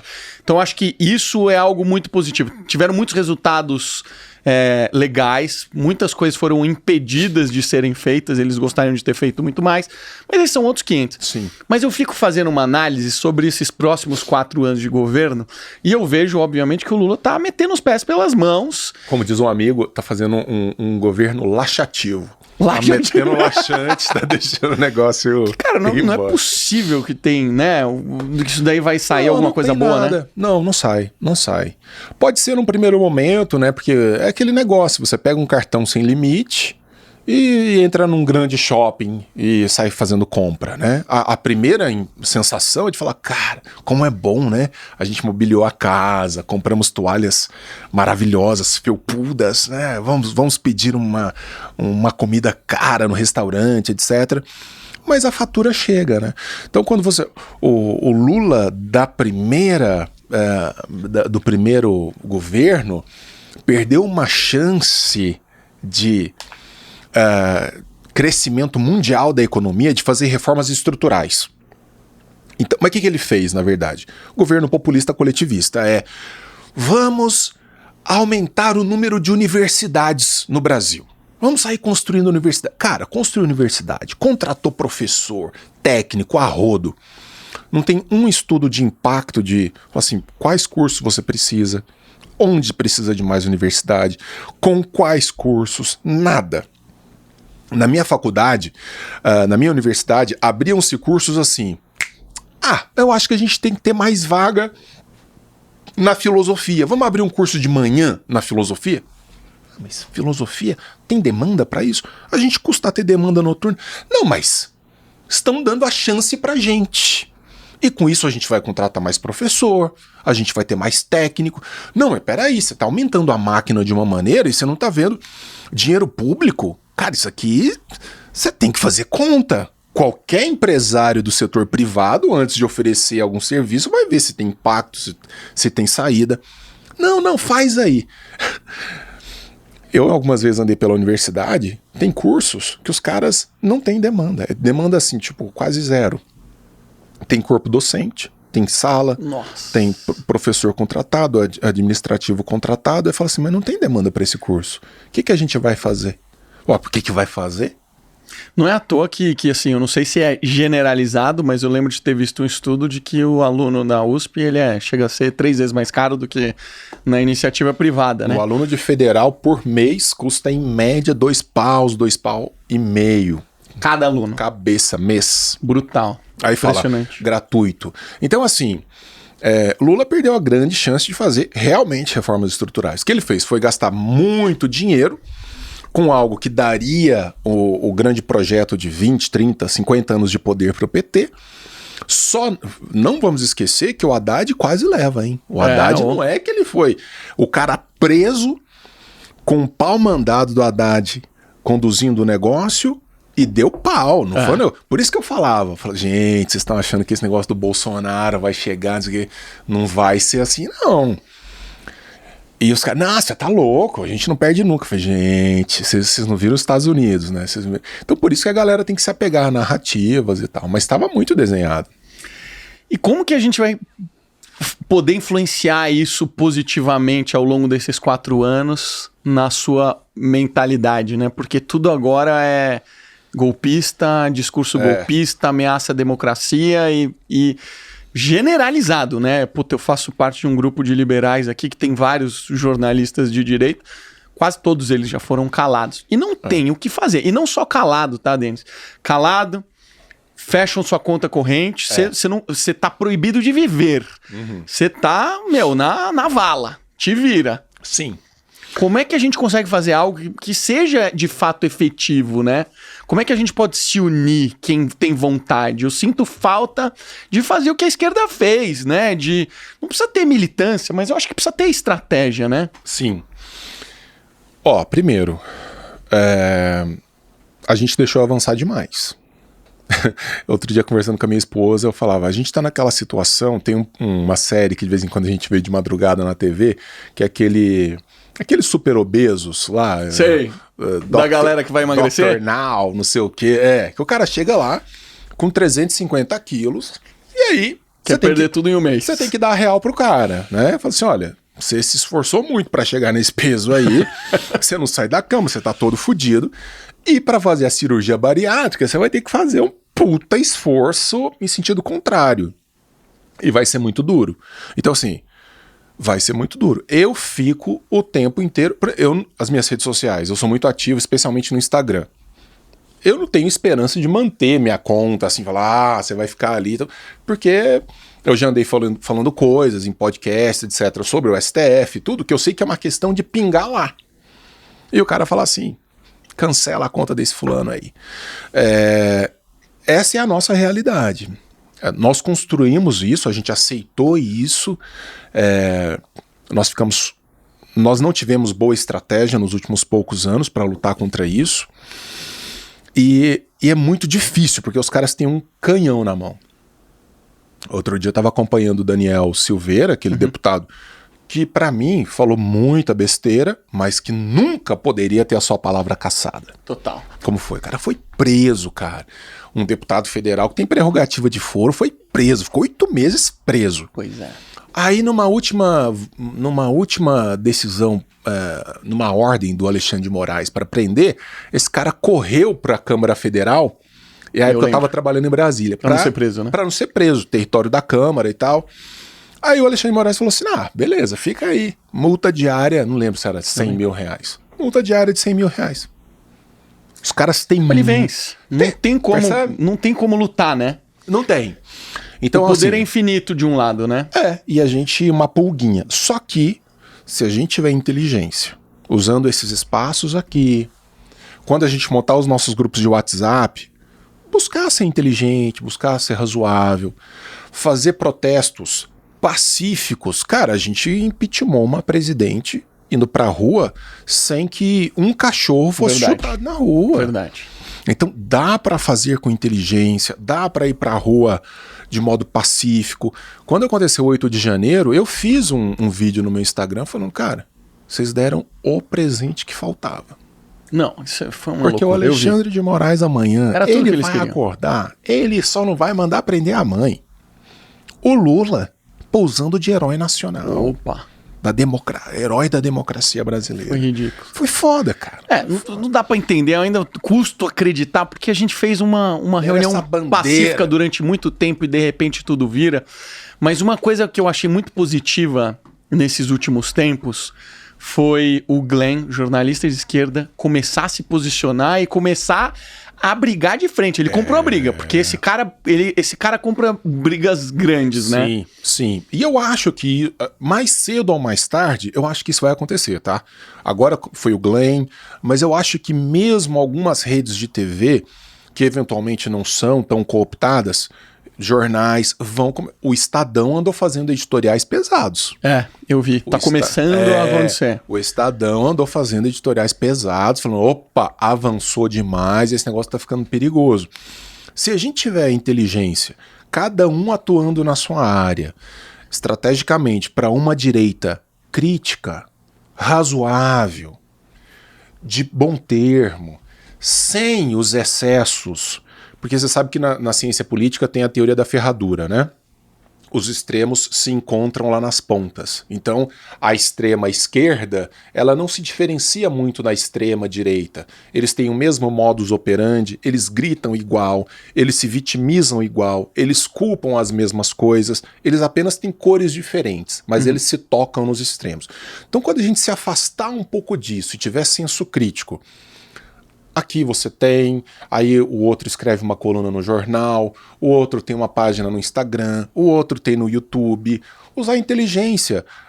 Você sabe que a Margaret Thatcher, ela foi uma das piores adversárias dos sindicatos na Inglaterra. Mas ela não chegou falando assim, eu vou foder com os sindicatos.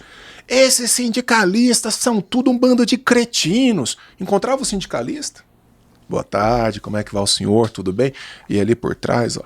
Estratégia. Chapuletando, chapuletando. Então, você pega um presidente da República num sistema político como o nosso. E não é falar que Bolsonaro não foi avisado que ele foi deputado federal por trocentos anos. Aí chega e fala assim, é tudo cretino. A Câmara é cretino, o Senado é cretino, é vagabundo, os ministros do STF é tudo bandido e não sei o quê. Você quer o quê com isso? Pois é, em que te beneficia? Cara, né? Esses caras vão te travar até a sua alma. Então, romper com o sistema vai ter que usar o artifício de Odisseu, que é o cavalo de Troia. Cavalo de Troia. Você entra, né? Tem uma outra passagem da Ilíada que é muito pouco comentada, de Homero, que é...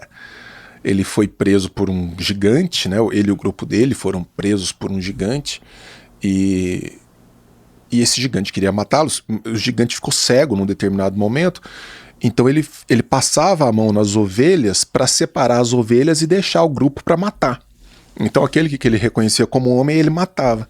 Então de vez em quando você tem que se fazer de ovelha, né? Põe a manta da ovelha, passa fica ali quietinho ali, passa pela porta, aí lá você apronta, né? Mas sem romper os princípios. Denis, você trouxe alguns livros aí, você que já escreveu alguns livros. Esse aqui foi um lançamento de quando? Foi um lançamento de um ano e meio mais ou menos. A Farmácia de Ayn Rand, que é o quê? Doses de anticoletivismo. Então eu falo um pouco do nascimento da filosofia e a partir ali tem uma segunda parte do livro que é estritamente dedicada a Ayn Rand, com base nesse começo da história da filosofia. Legal, e tem um outro, né, que você também fez, inclusive a gente estava conversando aqui antes de começar, que também é uma análise com vários autores, né? A gente tem uma coleção best-seller pela LVM Editora, chama-se Coleção Breves Lições, que são autores da liberdade, conservadores, liberais, libertários, que são contemplados nessa coleção. A gente já lançou Hayek, Hans Hoppe, já lançamos Thomas Sowell, que é um gênio, tá vivo. Eu vi, você tem falado bastante sobre ele. E a Ayn Rand. Esse livro da Ayn Rand, sobre a Ayn Rand, chama Ayn Rand e os Devaneios do Coletivismo, ele caiu nas graças de uma série de amigos das redes sociais. E aí, explodiu, cara. Foram mais milhares e milhares de exemplares Brasil afora. Que espetacular. Bem legal, bem legal. O que dá muita esperança, porque o livro de economia mais vendido do Brasil hoje são as 6 lições do Mises, cara. Então, graças a Deus. A gente tem saída. E esse aqui eu lancei tem pouquíssimas semanas. Ah, é? Aí fala o meu lado de professor de filosofia antiga. Como Platão falava de filosofia. Que demais. Aí já entrando Eu tinha visto esse daqui. Na filosofia do mestre Platão. Que demais. Pra quem gosta da antiguidade também. E assim, você escreve de um jeito palatável, né? Não dá pra ter, não precisa ter medo, cara, porque eu vejo que você, sim, ler livro de filosofia não é um negócio trivial, mas eu vejo que você transmite conhecimento de um jeito que qualquer pessoa tem capacidade de ler um livro assim, né? Eu tenho muito essa preocupação. Eu não sou o cara que vai fazer como ainda nós precisamos fazer, aquela popularização total do pensamento da liberdade e tudo, mas eu tento fazer a minha parte como acadêmico, que é trazendo um conteúdo que muitas vezes é hermético, é mais fechado, é mais duro, de forma mais acessível. Então, assim, por exemplo, tem algumas coisas no livro sobre Platão que não dá para você fazer hiper fácil. O cara vai ter que dar uma pedaladinha, tal, etc. Mas vai compreender. A mesma coisa esse livro da farmácia de Ayn Rand. Esse ainda é bem mais acessível. Porque eu tive a preocupação mesmo de falar assim, ó, cara, um aluno do último ano do ensino médio, ele vai ler isso aqui com... Vai ler, vai entender e vai ficar feliz. Então eu tenho essa preocupação com a questão didática, né? A Bruna não conhecia a Rand. Você pode contar a história dela, especialmente que ela tinha farmácia na Rússia, e como é que isso, como ela perde a farmácia e como é que ela vai, o que acontece com a família dela e como é que ela vai parar nos Estados Unidos? Cara, a Ayn Rand é uma figura extraordinária. Ela nasce na Rússia czarista, né, sob ainda o Império do Czar. Ela vivencia a queda do Império e a ascensão da Revolução Bolchevique, ou seja, a instalação do regime comunista, né, aquilo se torna a União Soviética, e ela, ali, fim da adolescência, ela foge para os Estados Unidos. Ela vai para os Estados Unidos dizendo que quer ficar 6 meses e fica a vida inteira, muda de nome, o nome dela é Alissa Rosenbaum. Verdade. Ela se torna Ayn Rand como uma forma de cortar os vínculos, né, ela tinha muito medo da ameaça comunista com relação aos parentes dela, que tinham ficado, então ela muda de nome e tal, e ela tinha uma grande paixão pelos Estados Unidos, como uma terra que ela conheceu pelo cinema. Ela era monitora de cinema na universidade e passava os filmes norte-americanos. Que demais. Então, pô, você vê aquilo, né? Então, ela se apaixonou pelos Estados Unidos e ela queria ser roteirista de cinema. Então, ela chega nos Estados Unidos e imediatamente vai trabalhar em Hollywood.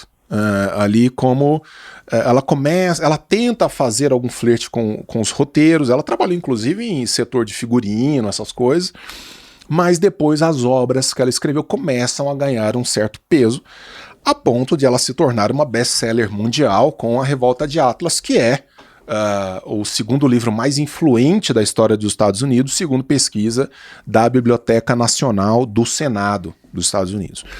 Então essa mulher é uma potência, porque ela vivenciou esses 3 regimes e diagnosticou muito bem o que nesses 3 regimes é a grande ameaça, que é a ameaça que continua ainda hoje. Uhum. A ameaça de que o homem comum entender isso, a gente muda. A ameaça não é a direita ou a esquerda. A ameaça é o coletivismo. Populismo, né? De querer... Irmão, não tem como, a conta não fecha. O coletivismo, ele é você colocar o outro como um meio para a realização de uma certa visão. Então, assim, eu olho para você e falo, cara, a gente está precisando de dinheiro para ajudar aquele grupo de pobres que está ali fora do prédio. Aí eu não vou dizer, Toledo, o que você acha, cara? A gente pode fazer alguma coisa e tudo? O que você acha? Pegar uma grana sua, você ajuda a gente aqui, vamos nos cotizar? Eu falo assim, não, eu preciso que você faça. E se você não fizer, eu estou disposto a lutar por uma lei que vai tirar tantos % disso, porque você é um privilegiado, e por ser privilegiado você tem que... meu amigo, na hora que você fala, tem que, você deve, o universo do coletivismo sorrir. Então... Quando a gente estiver lutando contra os coletivistas a favor dos indivíduos, a gente vai construindo um país melhor. Isso é histórico, tá? Onde isso aconteceu, a coisa melhorou.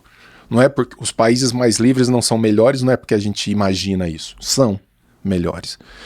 Mas nós estamos ainda muito distantes disso. E a Ayn Rand, ela tinha mesmo uma farmácia que ela perdeu para o Estado, né? Que foi estatizada, né? O pai dela tinha uma farmácia. Era um bem de vida, né? Tinha uma vida organizada. Eles tinham uma farmácia no térreo e tinha um apartamento no 2º andar. Ou no andar superior. Até que, com a Revolução Bolchevique, um agente do Estado... Porque eles começam a estatizar as coisas, né? Aquilo que é seu. Isso aqui é a sua empresa? Não, era a sua empresa, agora é nossa. Agora a gente toca. O Estado tem interesse nela. E você vai receber tudo da gente. A gente vai te dar de presente tudo, não precisa mais trabalhar. Inclusive, funcionários da farmácia foram obrigados a morar num apartamento, porque se tornou uma moradia coletiva. Cara, tem no nosso livro, esse que você citou, o Ayn Rand e os Devaneios do Coletivismo, tem uma passagem autobiográfica dela, ela falando como é que era a vida na universidade nessa época, que é tudo que o comunismo pode oferecer. Ela falava, a gente tinha medo e fome.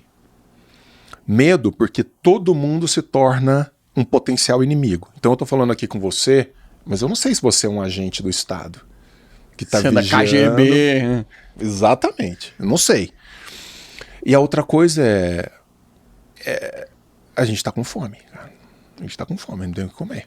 Claro, quando você toma os meios de produção, o que eles fizeram na Ucrânia. O que eles fizeram na Ucrânia com o Holodomor, a grande fome. Tem até um filme chamado... Pô, cara... eu tô com Que é do milagre. jornalista, não? É. Eu vi esse. Que ele tenta invadir a União Soviética, na época de Stalin ainda. Isso. Eu sei qual é, mas não me lembro o nome. Tenta pesquisar aí, Bru. Vê se acha. É um filme de um jornalista americano. A Sombra de Stalin. A Sombra de Stalin. A Sombra de Stalin. É isso aí. Assistam. Pesado. Pesado. Pesado pra caramba, mas que mostra exatamente a crise da Ucrânia dos anos 30, 1930, quando a União Soviética... A Ucrânia é o grande celeiro da União... Era o grande celeiro da União Soviética. Os ucranianos, um povo muito resistente, vocês estão vendo agora, né? A canseira que a Ucrânia tá dando. Não se brinca com o ucraniano. Não se brinca com o ucraniano. E esses caras, os fazendeiros da Ucrânia, então se rebelam contra a União Soviética porque os caras estavam vindo e estatizando as fazendas, que eram muito produtivas. Só que quando você estatiza, você tira o dono que está preocupado com a produção e imediatamente a produção declina. Despenca. Se você trabalha 20 horas por dia desesperado para ter lucro, fazer e ter excedente, você fala, você vai me tomar o que é meu? Foda-se. E assim eles destruíram a Ucrânia e milhões morreram de fome. E isso foi a Range estava viva nesse período. Né?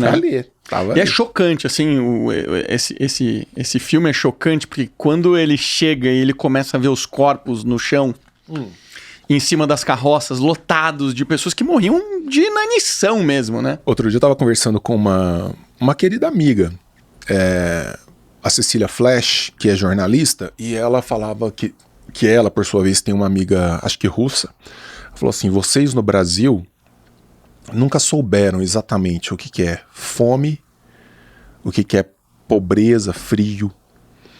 Porque quando a gente fala de fome no Brasil, aí a Cecília disse que arrepiou com a menina, falando, não, frio, beleza, tal, né? Pega a Sibéria e tudo bem. Agora, fome? Não, fome a gente sabe, nós temos pessoas. Ela falou assim, não, vocês não sabem. Porque enquanto você tem um osso para fazer um caldo e tomar, você ainda não entendeu o que é fome. Ali esses caras entenderam o que é fome. E no filme, já dando um spoiler, você sabe muito bem aquela cena, que aconteceu com alguma frequência, tem relatos sobre isso, de você comer os cadáveres dos seus parentes que morriam ali. Crianças, né? É chocante. Você sabe que aquela música não sai da cabeça. Tem uma musiquinha que é cantada durante o filme. Aí você fala assim, não, porque a gente tá comendo, porque o meu irmão que propiciou isso e tal. Seu irmão? O corpo do irmão. Estamos comendo o irmão. Então, é isso o que o regime coletivista tem a nos oferecer. Nós estamos cada vez mais pobres, nós estamos cada vez mais dependentes de um Estado. Hoje no Brasil, quase 80% das cidades tem mais gente ganhando auxílio do que registrado, trabalhando. Verdade. Já inverteu a pirâmide. Já, você cria dependência porque isso é máquina de voto. Então esses caras só querem consumir o que você pode produzir. A gente tem que inverter isso, cara, porque não dá. Vou dar já que você deu uma recomendação, vários livros e esse filme, vou dar uma que é na Netflix, chama-se Cameraman. É um jornalista americano que ele começa a acompanhar Cuba. Desde quando ele era jovem, começo da carreira, seus 20 anos, começo de 20 anos, e ele começa a ir. Aí ele conhece Fidel. E ele começa a acompanhar alguns personagens em algumas regiões. E aí depois ele volta 10 anos depois 10 anos depois. Então ele vai acompanhando ao longo do tempo até pegar o Fidel bem velhinho, já pré-morte, assim. A involução de Cuba é um negócio assustador. Porque ele, óbvio, a gente tinha mitos, né, nas primeiras nos primeiros mandatos do Lula, onde falava, não, a medicina de Cuba é uma medicina de primeira linha. Bizarro, E ele vai num hospital e conversa com o médico e fala, realmente a medicina é de primeira linha? Ele fala, cara, eu não tenho nem agulha para poder dar soro para esse paciente que tá ali morrendo. Sabe, assim, é um negócio... São as narrativas, né? São as narrativas. Que estão aí até hoje, viu? Até Os hoje. professores do ensino médio, professores na universidade que falam de Cuba como se fosse um grande paraíso da educação. Verdade. E tudo. Um sistema educacional que nem nos rankings internacionais aparece, porque os dados não são compilados, os dados não são oferecidos. É uma loucura, né, a gente acreditar nisso até hoje. Bizarro, né? Bizarro. Precisamos de mais pessoas como você. Não, estamos juntos na briga. Temos bons motivos para brigar. Denis, cara, obrigado pelo seu tempo. Obrigado por ter vindo aqui. Pô, um prazer te receber, uma honra te receber. Não, toda minha. Adoro o seu trabalho, cara. Eu acho que o trabalho que você faz é muito necessário, muito importante. Fiquei super animado. Fala também de novo do seu grupo de estudos, que eu adorei. Cara, a Sociedade da Lanterna. Porque assim, a gente fica tão... As pessoas estão adoecendo, né, cara? Com muita rede social, é muita coisa, todo mundo com muito medo. Então, a gente não pode esquecer que, antes de tudo, a gente está aqui numa passagem muito curta, né? Nós não somos... nós não vamos ficar aqui para sempre, é tudo muito rápido. Então a qualidade também das nossas reflexões diz muito sobre o nosso dia a dia. Então é um convite que eu fiz a uma galera, eu falei assim, olha moçada, vamos sair um pouco dessa mediocridade do dia a dia e vamos aos gregos, vamos a esses caras que pararam e que pensaram o mundo talvez de uma forma superior a que normalmente nós faríamos e tudo. E por isso nós montamos a Sociedade da Lanterna. A Lanterna faz referência a Diógenes, o cínico, que era um filósofo que tinha profundo desprezo pelas ritualísticas da sociedade e andava de dia com uma lanterna acesa procurando um homem de verdade. Conta-se inclusive que certa vez Alexandre o Grande chegou na frente dele com uma tropa e falou, você que é o grande Diógenes, né? O que você deseja? Eu quero só que você saia do sol, eu tava tomando sol. É uma boa metáfora do que a gente tá querendo. Que sensacional. Eu sou grande, sai do meu sol que já faz o suficiente. É isso. Cara, brigadão. Meu, fica à vontade se você quiser mandar qualquer recado. Se quiserem me seguir lá, meu nome se escreve como um atestado de pobreza. 2 N's e Y, né? D-E-N-N-Y-S. Então é prof.Denis Xavier com X. Eu tô lá no Instagram falando sobre essas coisas o dia Vamos inteiro. botar o link aqui na descrição. Legal. mais fácil. Obrigado, meu irmão. Isso. Foi demais. E eu adorei saber que você é um irmão das águas. Oh, valeu. Você que ficou até o final, não esquece, deixa seu like, faz uma pergunta aqui pro professor, que depois eu mando pra ele e a gente responde juntos. Um beijo pra você e até a próxima semana.